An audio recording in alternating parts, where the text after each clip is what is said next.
Welcome back to The Explainer. So glad you're here today because we are diving into one of the most fascinating and frankly shocking cautionary tales in modern business history. We're going to unpack exactly how an undisputed tech giant's empire completely collapsed almost overnight. It's the anatomy of a disaster, the epic rise and the spectacular fall of BlackBerry. So let's dive right into this central mystery. Just how did the absolute, undisputed king of smartphones lose it all? Think back to the mid-2000s, right? BlackBerry wasn't just a phone. It was a full-blown global phenomenon. It was so incredibly addictive that people literally dubbed it the crackberry. At its absolute peak, this company held over 50% of the US smartphone market. 50%. They were selling over 50 million devices a year. Their stock price was soaring over $230. They were the premier communication tool for executives and a massive global status symbol. So how does a company with that kind of unbreakable grip on the market just plummet into irrelevance?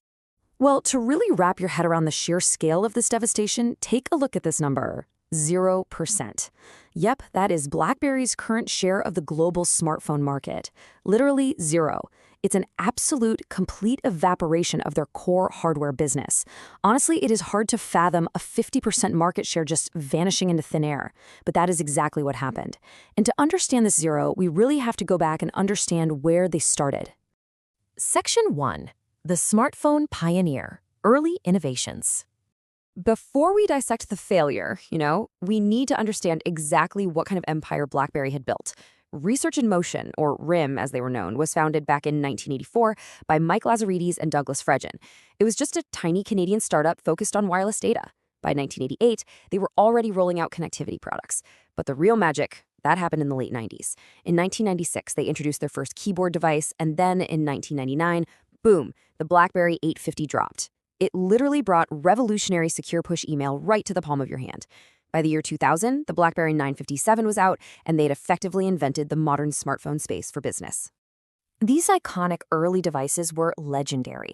They had that physical QW keyboard, the little trackball, and this really sleek business-first design that made BlackBerry a global status symbol.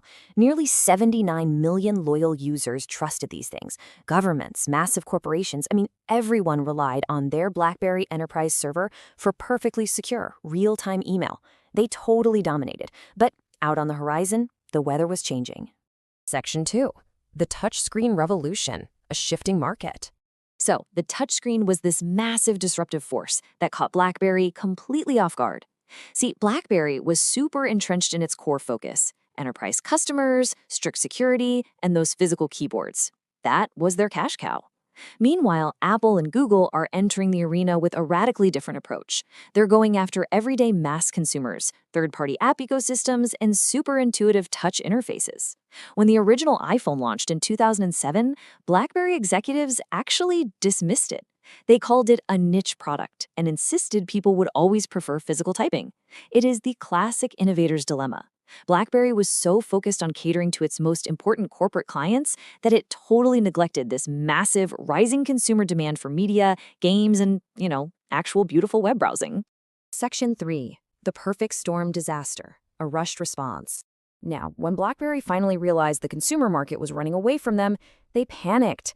To fight the iPhone, they completely rushed out their first ever touchscreen device in 2008 without a physical keyboard, the BlackBerry Storm. But instead of a normal touchscreen, they tried to sort of bridge the gap with something called SurePress. This was this wild haptic feedback technology where the entire screen literally had to be pressed down physically, kind of like a giant button. It was incredibly difficult to learn and just ruined fast typing. And to make matters worse, it shipped without Wi-Fi. So in the US, it was often stuck on painfully slow edge networks. Plus, the software was absolutely riddled with glitches. We're talking freezing, locking up, and totally refusing to switch screen orientation. And man, the critical reception was absolutely brutal. The famous actor and tech enthusiast, Stephen Fry, famously called it the Edsel of smartphones, an absolute smeller from top to bottom. Tech reviewers absolutely tore it apart. David Pogue of the New York Times bashed it, calling it the BlackBerry dud, and said the typing experience was head-bangingly frustrating. Reviewers pointed out it couldn't even handle complex web pages correctly. The software was just a total mess. But the real consequence wasn't just bad reviews, right? It was this staggering number, $500 million. That is the colossal financial loss their carrier, Verizon, claimed they suffered. Why? Because Verizon had to replace almost all of the 1 million Storm smartphones they sold in 2008. They were just totally defective. Between the broken SurePress screens and the software issues, authors studying this have actually argued the Storm was the single biggest disaster in smartphone history.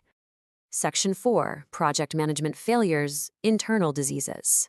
So you have to ask, why did a company with such brilliant engineers release such a broken product? Well, if we zoom out from the hardware, we find this deep internal structural rot. First off, BlackBerry utilized a dual CEO structure with Jim Balsillie and Mike Lazaridis. Now, early on, this worked great, but as the market rapidly shifted, it created massive indecision, conflicting priorities, and it basically delayed critical projects. Second, they used a really rigid waterfall development methodology, so they were forcing products forward even when negative feedback came in, which completely paralyzed their ability to pivot quickly against super agile competitors like Apple and Google. Add in some pretty terrible risk management, like completely ignoring the threat of app ecosystems and deeply siloed departments where hardware, software, and marketing literally weren't talking to each other. It was a recipe for disaster. And these internal failures led to massive, massive strategic missteps. For example, BlackBerry had one of the most popular apps in the entire world at the time, BlackBerry Messenger, or BBM. But leadership made the fateful decision to keep BBM exclusive only to BlackBerry devices. Instead of expanding it across different platforms to just completely dominate global messaging, they walled it off. They totally missed the opportunity that apps like WhatsApp eventually seized. And because their departments were so siloed, they literally launched their iPad competitor, the Playbook tablet, without a native email or calendar app. Seriously, can you imagine a business device with no native email? It's mind-boggling. Section 5. The Terminal Decline. Market Consequences.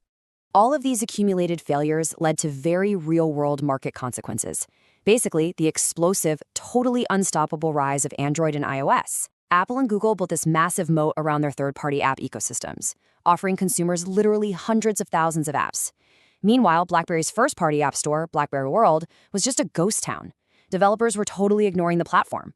By the time they finally released a truly modern operating system, BlackBerry 10, back in 2013, it was way too late. The consumer base was already completely locked into rival ecosystems. And the data reveals a stark, devastating reality. From a global market share peak of over 20% back in 2009, they just plummeted precipitously year after year, eventually hitting an effective 0.0% by 2016. The undisputed king of the smartphone was dead. Section 6. Pivoting to software, a surprising twist. But wait, the story doesn't actually end there. In late 2013, a turnaround veteran named John Chen took over as CEO, and he did the unthinkable to save the company. He completely abandoned the very hardware that originally made them famous. Chen's strategy was honestly a masterclass in pivoting. Step 1, stop bleeding money making phones. Step 2, leverage their historical, totally trusted roots in enterprise security and software services. And Step 3, take the incredibly stable QNX operating system they had acquired years earlier and expand it into the booming market of the Internet of Things and autonomous vehicles. And you know what? It actually worked. By pivoting entirely to software, BlackBerry righted the sinking ship.